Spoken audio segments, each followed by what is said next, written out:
रहीम अस्सलाम वालेकुम नाज़रीन, आप यूट्यूब चैनल देख रहे हैं। मैं इमरान खान हूँ। आज बहुत इम्पॉर्टेंट दिन है क्योंकि आज है 30 सितंबर 2024 और इस दिन के हवाले से हमने आपको पहले बताया था और एक हफ़्ते से इस दिन के बारे में हम बात कर रहे हैं जब से 63A का केस इस दिन लगाया गया है, जब से मुनीब अख्तर साहब को कमेटी से निकाला गया जो प्रैक्टिस एंड प्रोसीजर कमेटी है, जब से मंसूर अली शाह साहब ने उस कमेटी का हिस्सा बनने से इनकार किया और फिर जस्टिस काजी फ़ायज़ ईसा साहब ने अपनी मर्ज़ी से नीचे से एक जज साहब को लाकर अपनी मर्ज़ी की कमेटी बनाई और फिर मास्टर ऑफ द रोस्टर का जो है वो ताकत को इस्तेमाल करते हुए उन्होंने एक केस लगा दिया।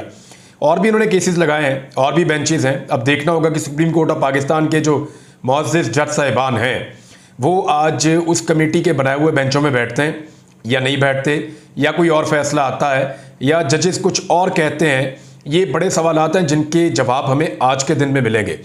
आज का दिन जो है वो आईनी नुक्ता नज़र से और सुप्रीम कोर्ट ऑफ पाकिस्तान के नुक्ता नज़र से शायद इस पूरे टन्योर का एक सबसे इम्पॉर्टेंट दिन है। काजी फ़ायज़ ईसा साहब के लिए आज का दिन सबसे मुश्किल दिन भी हो सकता है और उसकी वजह ये हो सकती है कि देखें, एक उन्होंने ऑर्डिनेंस के ज़रिए से फौरी तौर पर हंगामी बुनियादों पर जस्टिस मुनीब अख्तर साहब को एक कमेटी से निकाला गया और फिर उनकी जगह के ऊपर एक और जज जो हैं जस्टिस अमीनुद्दीन खान, उनको कमेटी के अंदर लाया गया। अब इस सारे खेल में जितने भी कोर्ट रिपोर्टर्स हैं या जो लॉयर्स हैं वो ये कह रहे हैं कि जी ये सारी जो खिचड़ी है पकाई गई है और ये सारा एक साजिश की तरह हुआ है। ये सारा खेल है कि 63A के अंदर हुकूमत की मर्जी का फैसला करना है। आज वो केस भी सुप्रीम कोर्ट ऑफ पाकिस्तान में लगा हुआ है। देखना है कि वहाँ पर जस्टिस मुनीब अख्तर साहब किस तरह की पोजीशन इख्तियार करते हैं, क्योंकि काजी फ़ायज़ ईसा साहब ने इससे पहले भी एक बेंच बनाया था इसके बारे में और उन्होंने वो बाकायदा रिकॉर्ड के ऊपर मौजूद है। बेंच बना तो नहीं था, तश्कील तो नहीं दिया गया था, लेकिन काजी साहब ने प्रपोज किया था और ये कहा था कि जस्टिस मंसूर अली शाह साहब की सरबराही में एक बेंच बने और वो इस केस को सुने। लेकिन उन्होंने कहा यह हंगामी नौयत का केस नहीं है, पहले भी 2 साल से पेंडिंग पड़ा हुआ है, छुट्टियों के बाद सुन लेते हैं। तो अब छुट्टियों के बाद जब ज़रूरत पड़ी है तो काजी फ़ायज़ ईसा साहब ने इसी मुकदमे को दोबारा से यानी इस पटिशन को लगा दिया है। रिव्यू पटिशन है ये, और अब जब लगाया है तो अपनी सरबराही में एक मुख्तलिफ बेंच बना दिया है। जस्टिस मुनीब अख्तर उसके अंदर है। देखना है कि वो बेंच में बैठते हैं नहीं बैठते, और अगर बैठते हैं तो क्या केस चलता है, केस अगर चलता है तो फैसला क्या आता है। क्योंकि हुकूमत को अगर आईनी तरमीम करनी है और आईनी अदालत बनानी है या कुछ बड़े बड़े फैसले करने हैं, मौलाना फजलुर रहमान साहब तो कह रहे हैं कि अगर हम इस तरमीम के हक में वोट दे देते तो जो मुसवदा हमें दिखाया गया या जो हुकूमत करने जा रही थी, मौलाना साहब ने बड़ी वजाहत के साथ बहुत क्लियरली उन्होंने ये कह दिया कि जो वो करने जा रहे थे वो एक मार्शल लॉ था, बल्कि मार्शल लॉ से भी बदतर हालात पाकिस्तान में पैदा हो जाते अगर हम हुकूमत के साथ वो आईनी तरमीम करवा देते। तो हमने आइन का तहफ़्फ़ुज़ किया, मौलाना फजलुर रहमान साहब ये कह रहे हैं, और आगे भी वो कह रहे हैं जी हमने वोट तो डालना नहीं है। अब फजलुर रहमान साहब का वोट अगर नहीं डलता तो हुकूमत के, मैंने आपको बताया कि 2 वोट पक्के हुकूमत के टूट चुके हैं, जबकि 1 वोट उनका मजीद खतरे में है। तो यहां हुकूमत को कम से कम भी कोई 12-13 वोटों की ज़रूरत पड़ेगी। अब ये 12-13 वोट कहां से हासिल करने हैं? क्या पाकिस्तान तहरीक इंसाफ के इतने बंदे तोड़े जा सकते हैं? तो जवाब है निश्ता, मुश्किल है, क्योंकि तहरीक इंसाफ ने अपने बंदे अब काबू कर लिए हैं और उन्होंने काफ़ी हद तक काबू कर लिया। यानी अभी भी 3 बंदों के हवाले से ज़्यादा रोला पड़ा हुआ है। एक ज़हूर कुरैशी साहब हैं और एक औरंगज़ेब खिच्ची साहब हैं और एक साहिवाल से उस्मान चौधरी साहब हैं। ये विकेट के दोनों तरफ मौजूद हैं और क्लैरिटी के साथ नहीं आ रहे कि आया ये इमरान खान के साथ खड़े हैं या नहीं खड़े, और क्लैरिटी के साथ ये जवाब नहीं दे रहे। पार्टी की क़यादत इनकी इनसे राब्ते कर रही है, इन्हें एंगेज करने की कोशिश की जा रही है।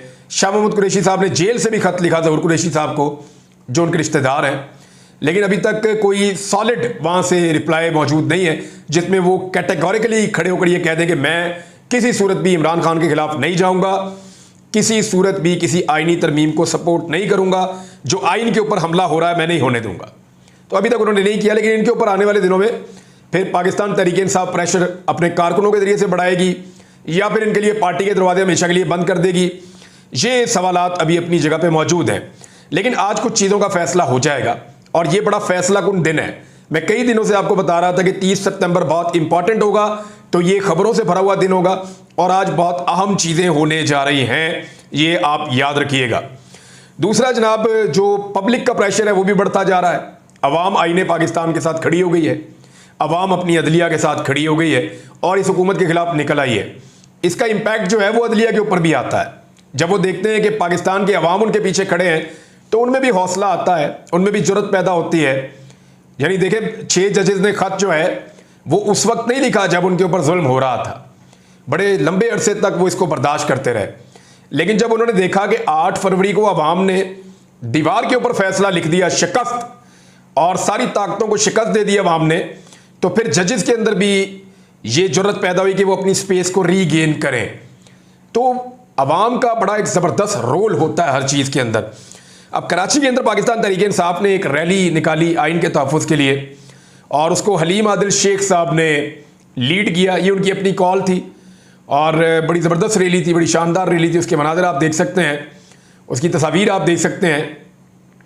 तो तहरीक इंसाफ ने कराची के अंदर भी मोबिलाइजेशन की है। हालांकि कराची पे अभी इमरान खान साहब ने अहकामात जारी नहीं किए, अभी इमरान खान साहब ने कराची का नाम नहीं लिया। अभी बुध वाले दिन यानी परसों के दिन 3 शहरों में होने जा रहा है, मुल्तान में, फैसलाबाद में और मियांवाली में। अब इन 3 शहरों को एक साथ मैनेज करना ज़रा मुश्किल होगा पंजाब गवर्नमेंट के लिए और अगले मरहले में मज़ीद सरप्राइज़ भी मिलने जा रहा है। तो इमरान खान साहब शायद कम वक्त देना शुरू कर देंगे ताकि पुलिस की भागदौड़ी लगी रहे। यानी दोस्त बता रहे हैं कि बहुत बड़ी तादाद में, हज़ारों की तादाद में पुलिस की नफरी को मुख्तलिफ इजलास से इकट्ठा करके रावलपिंडी बुलाया गया था, छुट्टियां मनसूख की गई थी। अब इतने पुलिस वाले यहाँ पे बुलाए गए, रेंजर्स का बंदोबस्त किया गया। अब 3 ज़िले और हैं, वहाँ पे क्या किया जाएगा, वहाँ कैसे पुलिस को इकट्ठा किया जाएगा।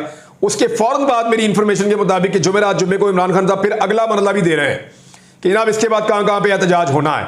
तो पाकिस्तान में तो बेशुमार शहर हैं, तो अगर ये इसी तरह ये सिलसिला जारी रहा तो हुकूमत के लिए इनसे निपटना बहुत मुश्किल हो जाएगा और ये पूरी एक तहरीक बनती चली जाएगी। तो आज का दिन जो है वो इम्पॉर्टेंट है और हमें देखना पड़ेगा कि आज और क्या होता है। इसमें एक चीज़ मैं आपको बताऊं कि एमक्यूएम ने भी हुकूमत को धमकी लगा दी है और बड़ी अजीब बात यह, एमक्यूएम के मामला जो होते हैं वो नॉर्मली उनके सियासी और मफादात के मामला होते हैं। उनकी एक लंबी तारीख है, वो जब भी कभी थोड़ी सी सीटों के साथ किसी हुकूमत का हिस्सा बनते हैं तो वो उनको ब्लैकमेल करते ही रहते हैं। हम हुकूमत छोड़ने लगे हैं, हम अपोजिशन के बेंचों पे बैठ जाएंगे, फिर कुछ लेके फिर बैठ जाते हैं। तो अभी एमक्यूएम को पता है कि आईनी तरमीम के चक्कर में है हुकूमत और अगर ये आईनी तरमीम वाला टाइम गुजर गया तो फिर बाद में ब्लैकमेलिंग करने के लिए कुछ बचेगा नहीं, क्योंकि एमक्यूएम अगर बाहर भी निकल जाती है तो पीपल्स पार्टी और पीएमएलएन मिलकर भी हुकूमत चला ही लेंगे। एमक्यूएम के 21 बंदों के बगैर भी उनका काम चल जाएगा।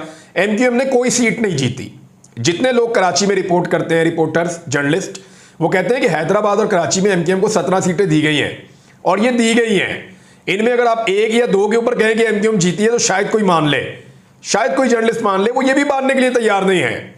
जो इंडिपेंडेंट ऑब्जर्वर्स हैं, जितने लोगों ने आज़ादाना तज्जिया किया, उन्होंने कहा एमक्यूएम तो जीती नहीं, पूरा कराची हार गई है, पूरा का पूरा हैदराबाद हार गई है। तो इनको ज़बरदस्ती 17 सीटें दी गई, वो सारी पाकिस्तान तहरीक इंसाफ की सीटें थी, वो छीन कर इनको दे दी गई और इनकी फिर वो 21 हो गई क्योंकि इनको आप थोड़े से वो मिल जाती हैं साथ में मखसूस नशिस्तें। तो एमक्यूएम कह रही है कि जी हमारे मैंडेट का एहतराम किया जाए, यानी एमक्यूएम का जो असल मैंडेट है ना उसका एहतराम किया जाए। तो इनकी 21 सीटें वापस इनसे लेके वो उनको दे दी जाए जो वो जीते हैं। एमक्यूएम भी यानी क़यामत की निशानी नहीं है, तौबा करनी चाहिए, कानों को हाथ लगाने चाहिए कि एमक्यूएम कह रही है कि हमारे मैंडेट का एहतराम किया जाए। कराची में आप आज इलेक्शन करवा लें दोबारा, आप 1 साल बाद इलेक्शन करवा लें दोबारा, जो कुछ एमक्यूएम ने इस कराची के साथ किया है, और ये जो एमक्यूएम के जितने भी लोग हैं ये सारे फार्म 47 वाले हैं, जाली फार्म 47 के ऊपर आकर बैठ गए हैं और चौड़े होकर कहते हैं जी हमारे मैंडेट का एहतराम किया जाए। अगर मैंडेट का एहतराम होता ना तो आप यहाँ होते ही नहीं, आपको इस्लामाबाद की फ्लाइट ही ना मिलती। आपको जाली फार्म 47 देकर इस्लामाबाद की फ्लाइट पे चढ़ाया गया है, लिहाजा आपको उसी तनख्वाह पे काम करना पड़ेगा। बार एमक्यूएम को लगता है कि ये ब्लैकमेल करने का थोड़ा सा टाइम है तो कर लिया जाए। फजलुर रहमान साहब ने बहुत क्लैरिटी के साथ ये कह दिया कि जी ये असेंबली में तो हम तरमीम नहीं होने देंगे। उन्होंने कहा ये बहुत बड़ी तरमीम है, इसमें बहुत बड़ी बड़ी चीज़ें हैं, तो ये जाली असेंबली है फार्म 47 की, वो इसको ये हक ही नहीं बनता कि ये तरमीम करे, लिहाजा इसके अंदर हम नहीं करेंगे। फजलुर रहमान साहब ने फैसला सुना दिया। अब अगर फजलुर रहमान साहब निकल जाते हैं, जिसके ऊपर अभी भी आपको शक करना चाहिए, उसूलन फजलुर रहमान साहब के सारी जिंदगी के ट्रैक रिकॉर्ड को देखते हुए आपको ये मार्जिन हमेशा रखना पड़ेगा कि किसी वक्त भी फजलुर रहमान साहब स्लिप होकर इधर से इधर जा सकते हैं और वो कहेंगे वसी तर कौमी मफाद में, वसी तर मुल्क के मफाद में और वसी तर ज़ाती मफाद में, ये वाला वो नहीं कहेंगे, लेकिन वो बताएंगे कि जनाब हमने ये कर दिया है। तो फजल रहमान साहब पे अगर इंसार भी करें तो फिर भी 5-6 बंदे उनको चाहिए होंगे हुकूमत को।